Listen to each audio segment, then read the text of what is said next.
男人按下快门，捕捉女人性感妩媚的瞬间，女人不再一本正经，而是在此刻充满欲望，极尽诱惑。可几天后，男人却因女人意外死亡，两人的秘密也随着女人的离开被永远埋藏。20年后，凯瑟琳成为英国著名的女作家，她刚刚获得英国皇家电视学会的杰出成就奖，这份荣誉也将她推上了顶尖作家的行列。凯瑟琳的丈夫事业有成，经营管理家族集团公司，对妻子宠爱有加，他们还有个听话的儿子。这天，凯瑟琳收到一本名字为《完美陌生人》的小说，扉页上写着仅以献给我的爱子乔纳森。凯瑟琳心中突然闪过一个陌生又熟悉的面孔，书中描写了一个放浪女人的情史，那些露骨的激情话语甚至身体特征正表明女主就是凯瑟琳。究竟是谁要揭开这段自己不为人知的黑历史？那个埋藏在心底多年前的秘密也再次浮现在她脑海中。儿子5岁那年，一家人来意大利度假，因临时公务，丈夫提前1周离开，留下母子俩。在沙滩上，身材火爆的凯瑟琳被一个年轻男子偷拍，她发现时并未生气，而是用温柔的气泡音问他 That's what I think you just did. I'm sorry.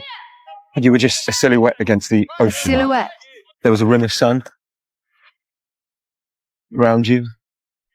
逆光将凯瑟琳的身体曲线勾勒得更加迷人。青春懵懂的乔纳森几乎窒息，他和女友一同来到意大利旅行，女友因家里有急事提前回到英国。无所事事的乔纳森只有一个人玩，似乎凯瑟琳也对乔纳森充满好感。他得知乔纳森女友提前离开时，马上提起了兴趣。凯瑟琳指尖缠绕发丝，万分妩媚，她的眼神也愈加游离，手指触碰酒杯，画出优美的弧度，更让乔纳森欲罢不能。临走前，凯瑟琳留下自己酒店的钥匙。深夜，乔纳森如期而至，凯瑟琳引导青涩的他度过了难忘的一夜。浪漫的回忆却让凯瑟琳半夜起来呕吐。原本只有2人知道的隐秘经历，为何在书中描写得如此清晰？究竟是谁要让自己身败名裂？终于熬到天亮，她拿起这本小说就要烧掉，却被丈夫拦下。Oh God, I'm being punished. As you said it, darling. Who is trying to punish you? I don't know. Who sent that book? Punish you in what way, darling? I'm gonna die. 凯瑟琳忏悔自己不是个好妻子，一直以来她和儿子的关系非常疏离。她解释自己有太多事想告诉丈夫，但不知该如何启齿。凯瑟琳将25岁的儿子尼克赶出家门，让他独立。原本罗伯特并不支持妻子的行为，然而最终他还是出于对妻子的爱，让儿子搬了出去。他安慰凯瑟琳不要内疚，他的行为只是让儿子能尽快独立，这一切只是凯瑟琳妒忌父子毫无障碍的亲密关系。凯瑟琳却始终和儿子之间横着一道难以逾越的鸿沟。同样，儿子也收到了这本书，他问起儿子对书有何看法，儿子说结局很爽，女主最后死了。凯瑟琳拦住儿子说，小说不该这样写。 She dies! It's pretty enjoyable too. She deserved it. She was a selfish bitch.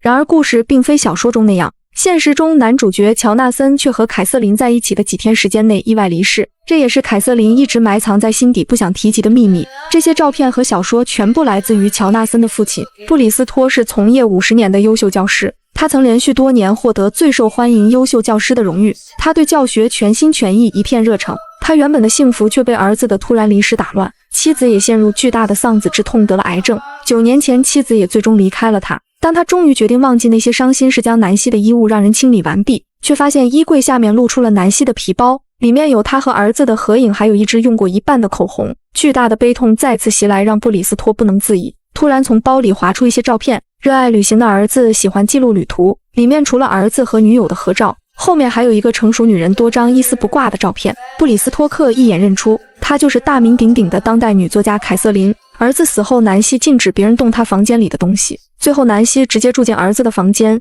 只有吃饭的时候才出来。布里斯托克每天能听到南希敲击打字机的码字声。今天布里斯托克终于有勇气走入尘封已久的屋子，他用钥匙打开抽屉，里面是一把匕首和一瓶摩斯，最里面是一本妻子写出的小说稿件，上面写着仅以此书献给逝去的爱子，书名是《完美陌生人》。布里斯托克认真读了这本小说，他明白了妻子写下小说和这些照片的意义。退休的校长看后认为小说写得非常精彩，他告诉布里斯托克可以把这本小说印刷100本后放到网上，他愿意帮布里斯托克完成这一切。很快小说就印出成品，校长注册了一个账号，计划挂在网上售卖，他打算让更多人看到这本书。然而布里斯托克却并不想这样做，他只想一个人看到这本书的内容。他先是将书快递给凯瑟琳，又去往百货公司以顾客身份找到凯瑟琳的儿子。作为对他热情服务的感谢，布里斯托克特意送给他一本小说，随后又将一个快递放在凯瑟琳丈夫工作的前台，让秘书转交。对妻子100%信任的罗伯特看到了这本小说，里面的照片更是吸引了他。一张张带有妻子私密部位的画面跃然而出。很明显，妻子也沉浸在对拍照者的献媚充满诱惑。他才想起这些照片应该是10几年前妻儿出行的那次意大利之旅，而这些照片的背后却隐藏着一个惊天的秘密。他拜托旁边的旅客帮忙照顾儿子，他要去洗手间。他在前面引路走入淋浴小木屋，男人也尾随进入。他们只是昨天刚在沙滩上认识的陌生人，懵懂的男孩却被熟女迷惑，深深沦陷。他提出也要和凯瑟琳一起飞回伦敦。I want to be with you. Well, you can't. Why? Because of a million reasons. 乔纳森追出说，我愿意为你做任何事，我已买好机票，一定要和你回去。原本只是玩玩的凯瑟琳现在只想甩掉这块狗皮膏药。她重新回到沙滩儿子身边，不知不觉沉沉睡去。醒来时却发现儿子坐着皮划艇进入海水深处，他大声呼叫救人。乔纳森毫不犹豫扑进海水中，奋力游向男孩。他拉住了皮划艇的绳子，一点点向海边游去。其他人也听到凯瑟琳的声音，纷纷去帮忙。众人将小男孩拉回，却唯独留下已经体力耗尽的乔纳森。大家围着得救后的男孩欢呼，乔纳森却看着离他越来越近的海岸，没了力气。凯瑟琳明明看到乔纳森的呼救，却无动于衷。此刻她宁愿这个男人能彻底消失。终于海滩上别人也看到了乔纳森在招手求救。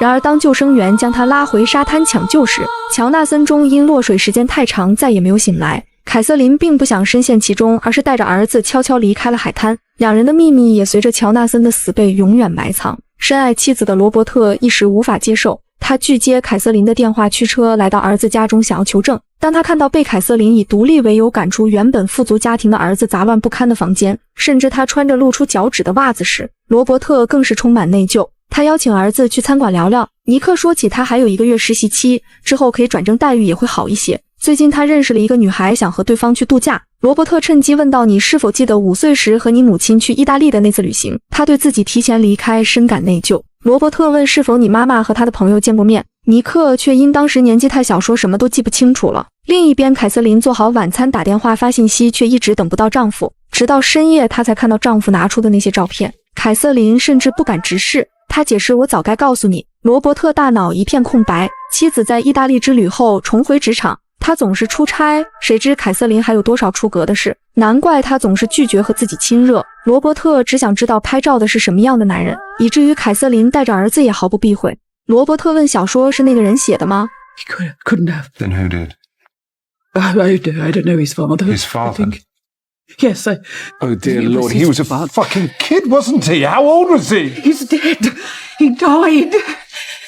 罗伯特无法接受对方并非事业有成的男人，而是一个青葱少年。他不顾凯瑟琳的阻拦，冲出了家门。他的心被捅成沙漏，信任是破了的渔网。他无法将照片的女人和妻子视为同一个人。冲着妻子的来电，他更是怒火中烧。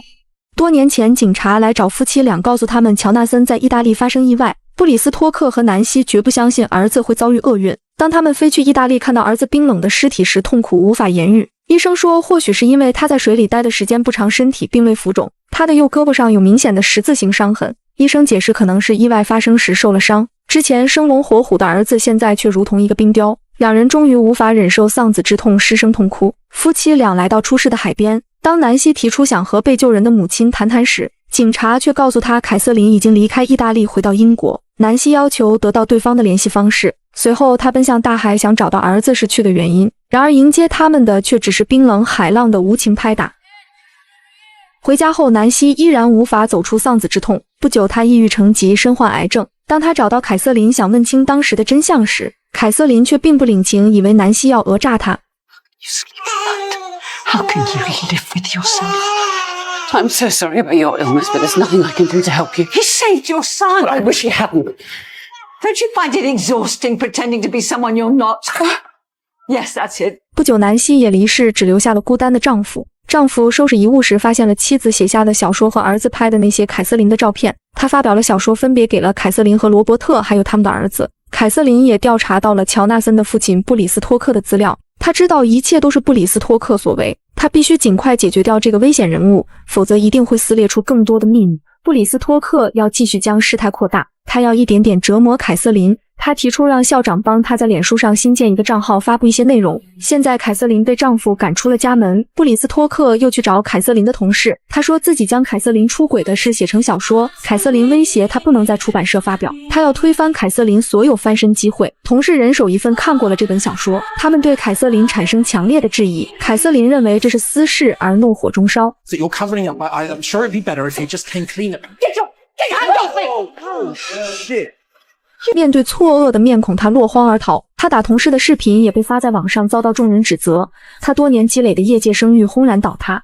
布里斯托克还在脸书上新建了以儿子为人设的账号，发布儿子的日常，并关注了凯瑟琳之子尼克的脸书账号。尼克回关了他。为更好的伪装，布里斯托克查询了年轻人的网络语言，与尼克聊天，取得了他的信任。尼克沉浸在对方投来的倾慕之中，突然传来了凯瑟琳的敲门声。布里斯托克关掉台灯，藏在角落。My husband's left me, and I'll probably be fired from my job. You've won! Do you hear me? You've won! I need you to listen to me. I have a right to be heard. This has to stop. No, nothing you do to me or my family is going to bring your son back. 凯瑟琳事业婚姻已经毁掉，她猜想下个受害者就是自己的儿子。布里斯托克要用阴暗击毁尼克原本脆弱的心。他问：“你记得那本小说吗？”乔纳森就起了溺水的小男孩。尼克回答：“那个荡妇正在睡觉，才忽略了儿子。我恨死了那个荡妇。”突然，尼克收到了母亲和儿时的他在沙滩的照片。对方说：“其实你就是他就起的那个男孩。”随后，他还发来很多凯瑟琳暴露的照片。没有哪个孩子愿意看到母亲这样的形象。尼克跑下楼去翻看小说，果然如布里斯托克所言，对应的那几页描写的正是照片的动作。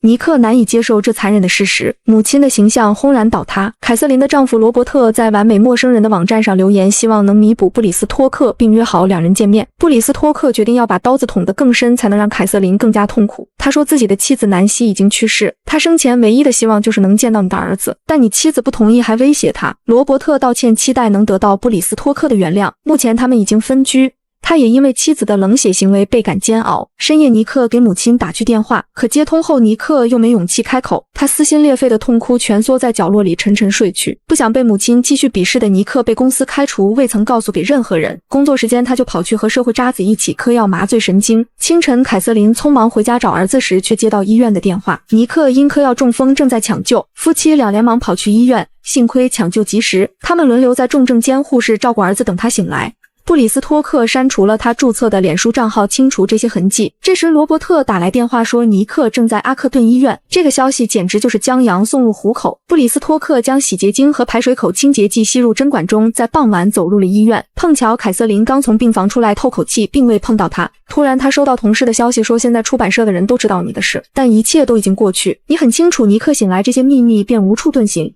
护士被罗伯特交代，以为他是尼克的爷爷，将他带入重症监护室。看到满身插满管子的尼克，布里斯托克依然觉得不解气。他决定一命还一命，让凯瑟琳和罗伯特感受他和妻子经历过的所有痛苦。这时，凯瑟琳正好赶回了病房。他狠狠推开了布里斯托克，护士赶来拉开了凯瑟琳，并帮布里斯托克包扎伤口。临走时，他还开了一些安眠药。布里斯托克一直好奇妻子改写了儿子女友回伦敦的原因，是因为姨母出事。期间，女友的母亲还打电话训斥他们一顿。当南希把儿子离世的消息告诉对方时，女友母亲却很平淡地说节哀顺变，之后再也没有联系过他们。布里斯托克猜想一定是路途中发生了什么事，才让他提前回来，只留下儿子一个人在意大利。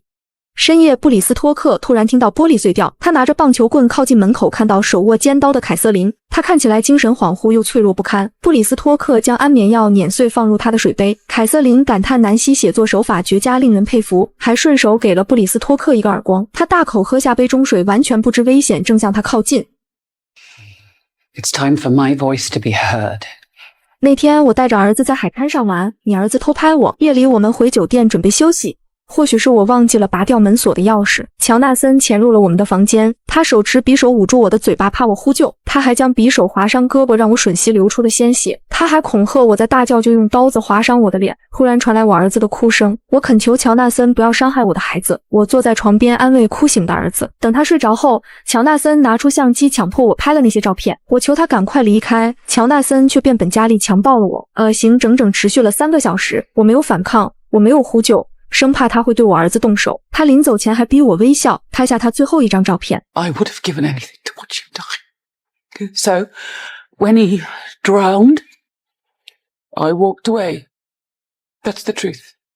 乔纳森的父亲却认定凯瑟琳在撒谎，他说我的妻子曾经找过你，但你并没有告诉他事实。凯瑟琳解释那时候他得了癌症，已经快死了。难道我要告诉他你已故的儿子强暴了我？我之所以现在告诉你，是因为我要你善罢甘休，放过我和我的儿子。乔纳森父亲却依然坚称你没有证据。凯瑟琳说他走后我收集了他的体液，还拍下我身上的伤痕，留着日后当证据，但我当时没有勇气报警，谁知道第二天他就死了。我不需要在法庭上被诬告撒谎说我引诱男人，所以后来我删除了所有证据。我回伦敦后发现我怀孕了，当时我和罗伯特迫切地想再要个孩子，但我不知道究竟是谁的。后来我把孩子拿掉。此时凯瑟琳突然意识开始模糊，刚才布里斯托克在她茶里放了安眠药，药效发作，她一头栽倒在地。布里斯托克叫来的士，慌张赶往医院。凯瑟琳强撑身体喝下放入冰块的一大杯咖啡，清醒了很多。她立刻坐上的士赶往医院。此时布里斯托克已经被护士带入 ICU， 等护士走后，他拿出针管正要推入有毒液体时，尼克突然喊出妈妈，我想走。他睁开眼睛，似乎知道布里斯托克想要做什么。布里斯托克似乎看到了自己的儿子。真相击溃了他所有的执念，他放下了复仇的心魔。这时他遇到了罗伯特，布里斯托克说我错了，他告诉罗伯特事情的原委。当他走出病房时，却迎面碰到了凯瑟琳。 I'm sorry. Cat, I'm so sorry. 凯瑟琳失声痛哭，以为儿子被她害死。当丈夫告诉她尼克安然无恙时，凯瑟琳疯了一样跑入病房，看到儿子已经醒来，她悬着的心才放下。罗伯特追问布里斯托克为什么之前不告诉他，对方解释我也是今天才得知真相，毕竟没人相信自己的儿子会做出这样的事。 You gave me those photographs, and I felt sorry for you. I felt grateful to your fucking son. How could you not know? Why didn't you question it? No, Mr. Ravenscroft. Why didn't you? Doors closing. 布里斯托克将儿子拍摄的照片和完美陌生人小说及妻子的手稿全部烧毁，包括妻子的婚戒和他的旧毛衣也一同扔入火中。布里斯托克一直知道妻子美化了儿子的人设，夫妻俩都活在妄想之中。他们做这些事的唯一理由是出于对儿子的爱。突然他发现了照片角落有个身影，戴上眼镜才看到那是儿时的尼克。原来尼克那天看到了母亲被胁迫的事，只是懦弱的他不敢对任何人说出事实，而这件事也造成他一直和母亲有隔阂，无法亲近。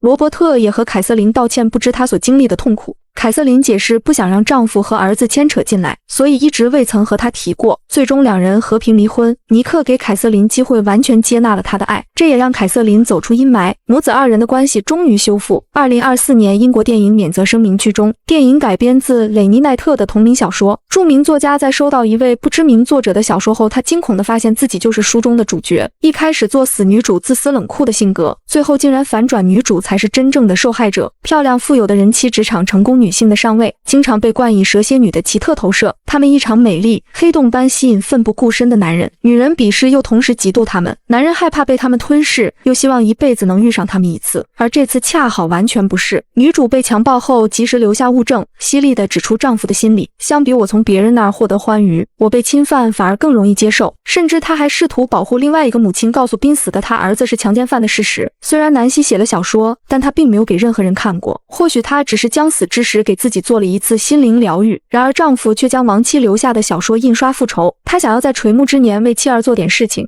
乔纳森既是罪犯又是英雄，这两个身份并不矛盾，他们都是从自私出发，自我证明男性的生命力。如果说凯瑟琳代表新一代女性，她比南希更加成熟、清醒和镇定，而他们的丈夫也不过是载有灵魂的空皮囊。专注大女主爱情及传记类题材电影，关注我，好片不迷路，带你解读不一样的爱。